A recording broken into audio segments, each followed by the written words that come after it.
Sobat TV, apa kabar? Semoga baik-baik saja ya saat nonton video ini.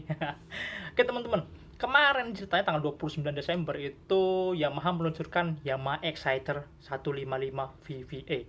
Ini adalah motor yang digadang-gadang bakal jadi penggantinya Yamaha MX King di Indonesia. Jadi nantinya nextnya itu akan ada Yamaha MX King 155 VVA. Nah, kenapa duluan launching di Vietnam? Karena Vietnam jualan bebeknya itu lagi rame banget, terutama untuk bebek 150 cc. Emang agak aneh ya, seleranya beda sama Indonesia. Indonesia rame Matic tuh. Kalau di Thailand udah mulai motor-motor yang aneh-aneh, desainnya lucu-lucu gitu. Kalau di Vietnam itu ternyata bebek 150 tuh lagi rame-ramenya. Makanya Honda, Yamaha semua mendahulukan pasar Vietnam untuk segmen ini. Jadi Indonesia sabar dulu lah ya.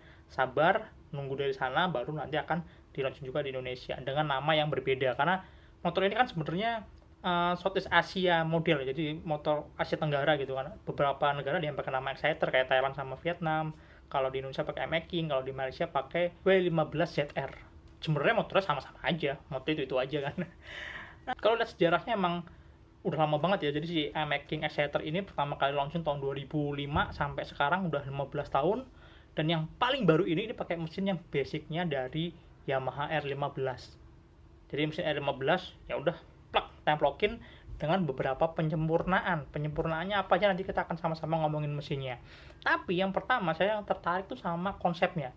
Yamaha itu mengklaim kalau motor ini punya DNA yang sama kayak Yamaha R1. Wih, big bike-nya. Cuma kalau dibilang adiknya saya nggak setuju ya, mungkin keponakan kali ya. Kalau adiknya kan mungkin R6, R25, R15 masih oke lah ya, secara garis keturunan emang motor sport touring gitu kan. Cuma kalau kan bebek yang dipaksain gimana caranya biar mirip kayak si R1 itu, kayak si sport bike, big bike-nya Yamaha itu. Nah, tim desainernya Yamaha itu juga kayaknya dia agak gimana ya, agak bekerja keras gitu kan, gimana caranya nih masukin ciri khas si R1 ke dalam sebuah bebek. Tapi kalau menurut saya sih ya sukses lah ya, ada beberapa bagian-bagian yang emang terlihat lebih sporty, jadi lebih mirip kayak sport bike beneran gitu kan. Misalnya nih, di bagian samping itu sayapnya itu ada kayak lubang angin gitu ya, itu bentuknya mirip sih kayak fairingnya R1. Terus di lampu belakangnya juga bentuknya mirip banget kayak R1. Dan di moncong depannya ya, lampu depan itu DRL-nya itu kalau lagi DRL doangnya nyala itu sekilas tuh kayak mirip kayak DRL-nya si R1 juga. Dan yang unik dari motor ini adalah headlampnya teman-teman. Headlampnya itu dibikin dua atas bawah. Aneh ya, yang atas itu lampu deketnya, jadi kalau misalnya pertama kali di kontak on gitu terus mesinnya nyala, itu yang nyala adalah lampu yang di kepala yang di atas. Cuma kalau butuh lampu jauh, nah lampu jauhnya itu ada di bawah, lampu yang ada di bawahnya si DRL itu posisinya di kanan kiri nyempil gitu. Jadi seolah-olah kalau misalnya DRL dan lampu jauhnya nyala itu kayak lekukannya kayak sabit gitu lah. Terus lampunya tadi itu, lampu jauhnya yang di bawah itu ternyata juga punya fungsi lain, yaitu memberikan cahaya yang lebih luas ke kanan kiri. Dan kalau menurut sih cakep sih. Emang headlamp ini agak aneh sih. Headlampnya ini agak jadi gimana ya, bodi depannya itu meruncing tapi lampunya kayak ada kotak di atas gitu dengan stang yang sempit gitu kan. Kalau Yamaha sih berdalih desain si headlampnya itu, si stang batok stangnya itu ya sudah disesuaikan ya sama aerodinamika. Karena kalau videonya kan dia ada tuh ngetes di wind tunnel gitu ya, di cek hambatan anginnya, mungkin tuh hambatan angin yang terbaik lah ya untuk sebuah bebek waktu lagi ngebut gitu kan, bisa jadi. Kemudian yang saya suka juga dari desainnya adalah bagian samping belakangnya itu meruncingnya tuh mirip juga kayak motor-motor sport lah. Jadi lebih simple, lebih tajam di belakang, tapi depannya tuh kayak lebar, seolah-olah dia kayak pakai fairing motor sport gitu. Kemudian yang nggak berubah kayak si pelek depan belakang masih sama, pelangnya sama, dan ukuran rodanya juga sama. Kalau ini sih yang belakang keren ya, dia pakai ban 120, gede banget, udah mirip kayak motor-motor sport. Kalau kayak Vixion R15 kan pada pakai 130 belakangnya, dia cuma sedikit lebih kecil pakai 120. Kalau yang depan ini masih sama kayak yang sebelumnya, ukurannya pakai ban lebar 90. Kemudian kalau kita mundur ke belakang lagi, di belakang itu ada jok yang seolah-olah dibikin kayak bertingkat ya, jadi seolah-olah kayak single seat, seolah-olah kayak jomblo tapi sebenarnya masih bisa buat boncengan. Spakbor belakangnya itu juga dibikin seolah-olah mirip kayak punyanya si R1 juga, lebih sporty lah ya. kalau dilihat sih nggak terlalu besar. Terus di belakang itu lampu senya juga nempel di spakbor. Lampu senya inget gak ini kayak apa? Kayak Vision lama ya. Iya, lampu senya mirip kayak Vision lama. Kenapa nggak pakai lampu senya MT25 ya, yang LED lurus itu kan lebih sporty? Nggak tahu juga. Oke, itu secara desain. Emang sih kalau menurut saya sih sukses lah, masukin unsur R1-nya tuh sukses. Fairingnya, bodi belakangnya, lampu belakang, terus bagian bodi depannya, tamengnya itu juga ya oke lah ya. Kesan sport bike-nya masuk sih. Oke, kalau fitur ada apa aja yang baru? Nah, fitur ini kalau di Vietnam itu ada dua varian ya, varian standar sama varian yang premium atau yang versi tingginya lah ya. Nah, yang premium itu udah ketambahan ada keyless, ada smart key system. Bentuknya modelnya sama banget kayak Aerox, kayak di NMAX. Bentuk knobnya, terus juga remote-nya juga ada transfer back systemnya. Terus di bagian sebelah kirinya itu ada colokan buat lighter ya, colokan lighter buat charging smartphone. Jadi power outletnya ada di sebelah kiri. Cuma yang aneh emang dia nggak ada kantongan tuh, nggak ada konsol, nggak ada apa-apa buat naruh si smartphone-nya. Jadi kalau misalnya lagi naik motor mau charging, berarti mau nggak mau harus simpen handphonenya di saku, mau di saku baju, di jaket itu misalnya ya. Tapi memang kabelnya jadinya agak kewer-kewer gitu kan. Cuma nggak ada masalah sih, minimal untuk ukuran sebuah bebek ini udah dikasih fitur yang jarang banget ada bebek pakai power outlet gitu kan. Di atas stang tuh, stangnya ada speedometer full digital, udah pakai negatif display ya, warnanya begonya warna biru tua gitu, ada logo VVA-nya. Terus kalau saya lihat sih kayak ini lengkap banget, speedometer, tachometer, indikator VVA, ada fuel consumption lah khasnya si Yamaha lah ya. Nanti kita akan detailin kalau motornya udah bener-bener di Indonesia, soalnya gambarnya nggak terlalu banyak nih, gambar tentang si speedometernya yang detail gitu ya. Kemudian di bagian stang nih udah ada engine cut off, ada pas beamnya juga, lengkap lah. Ini udah mirip banget kayak stangnya motor sport gitu kan. Terus yang paling ditunggu-tunggu jelas ya, mesinnya. Nah, mesinnya nih kalau menurut saya sih ini mesin bebek 150 yang paling canggih lah, paling canggih, fiturnya paling lengkap. Paling powerful enggak juga sih, enggak, bukan yang paling tenaganya paling besar, tapi power bank-nya paling luas mungkin iya ya. Nanti kita akan sama-sama bandingkan dengan sesama bebek 150 cc output powernya ya. Tapi kita sekarang lihat dulu deh teknologinya ada apa aja sih. Mesin ini nih sebenarnya plek-plekan sama Yamaha R15 secara basic. Mesinnya tuh 155 cc, jadi bore kali stroke-nya tuh stroke-nya sama ya, 58,7 mm sama kayak M-King yang sebelumnya. Tapi bore-nya atau diameter pistonnya yang lama kan 57 mm, sekarang jadi 58 mm. Naik 1 mm, cc-nya naik jadi 155. Terus kepala silindernya dia pakai SOHC 4 klep dan sudah pakai variable valve actuation. Kalau itu udah jelas ya, teman-teman tahu lah ya, kenal VVA itu di NMAX sudah ada. Jadi ada dua noken as yang akan geser, berubah posisinya ketika sudah mencapai 7.400 rpm. Ini titik 7.400 rpm sama kayak R15, kayak MT15, kayak XSR gitu, sama persis lah ya. Nah, tujuannya apa? Biar tenaga di putaran bawahnya enak, atasnya juga enak gitu kan. Mesin ini punya kompresi 10,5:1, jadi bahan bakarnya ya masih gampang lah kalau di Indonesia mau pakai Pertalite juga nggak ada masalah gitu kan. Terus penyempurnaannya yang dilakukan sama Yamaha tuh kayak misalnya dia tuh ada ELC, Diamond Like Carbon coating ya. Coating itu untuk mengcoating si pistonnya, jadi pistonnya lebih minim gesekan. Itu katanya sih sama kayak yang dipakai di Yamaha R1, WZF R1 ya. Terus dia ada 4 mapping pengapian.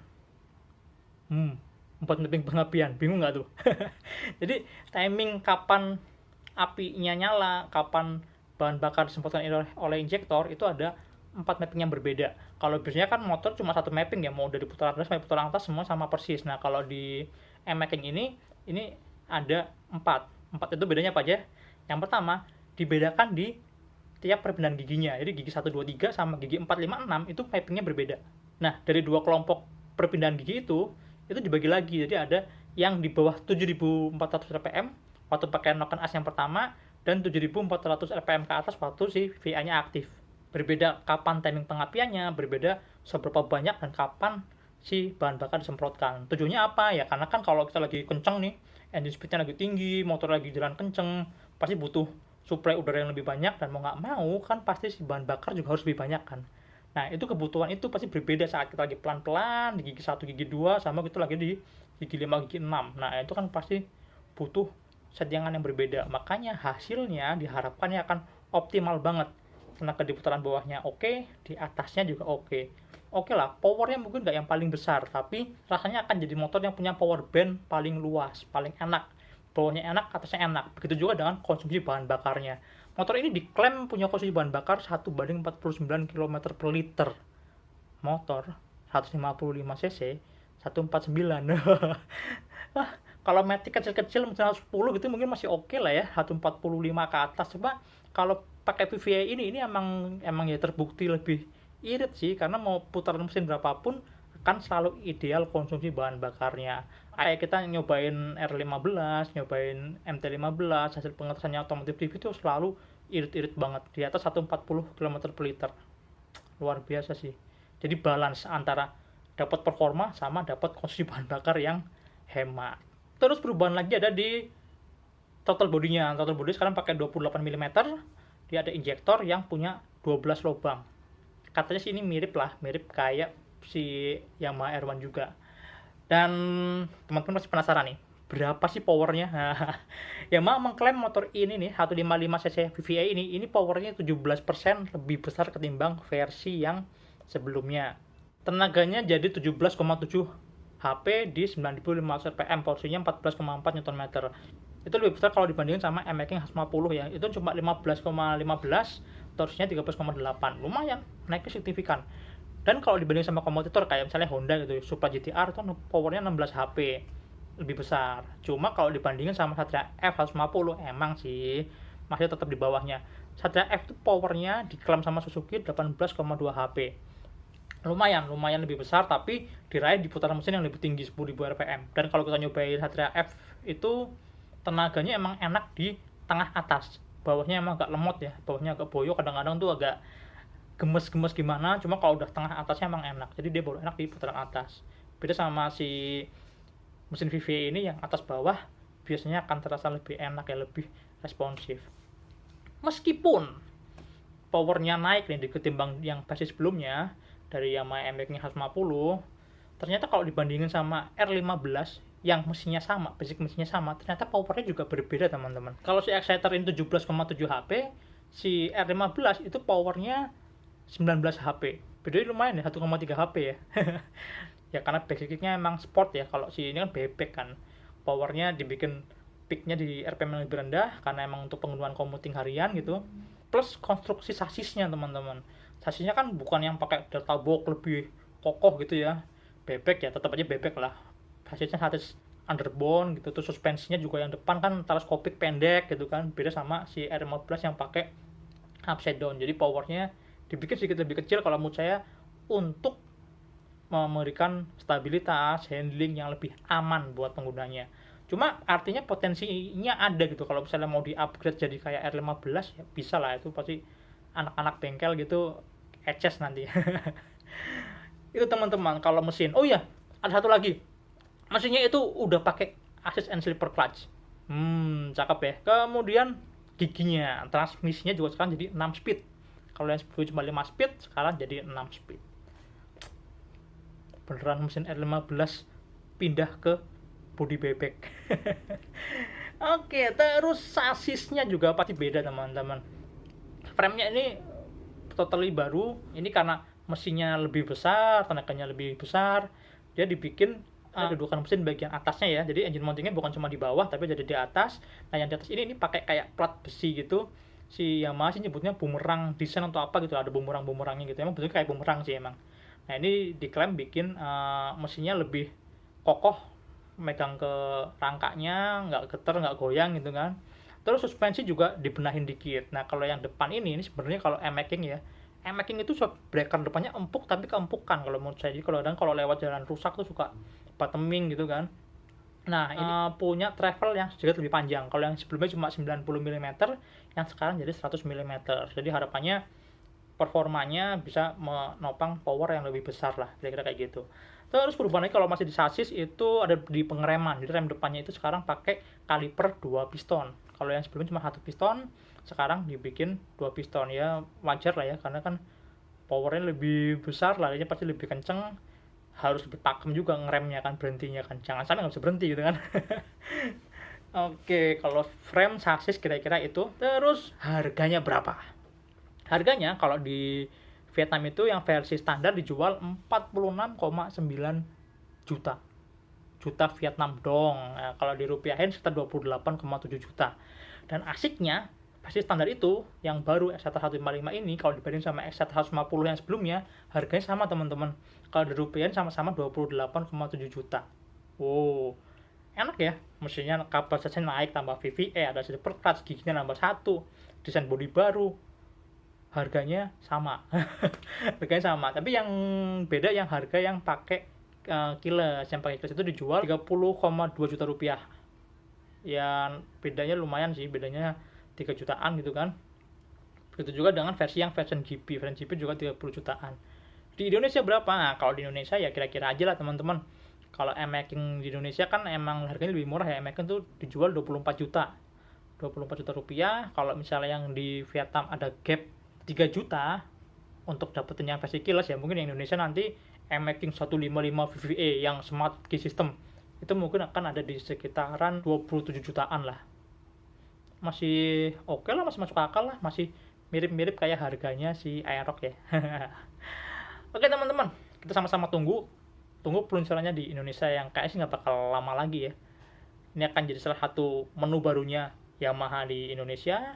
Kira-kira itu, ngomongin desain, performa, apapun lah yang ada di Yamaha Exciter 155 yang bakal jadi Yamaha M-Making 155 di Indonesia. Oke deh, tonton terus Otomotif TV, jangan lupa like, subscribe, nyalakan tombol notifikasi, follow juga Instagramnya Otomotif_TV, subscribe juga channel baru kita Motor Second, di sana ada ulasan tentang motor-motor bekas gitu kan. Oke deh, sampai jumpa di video berikutnya. Semoga teman-teman sehat selalu, bahagia selalu.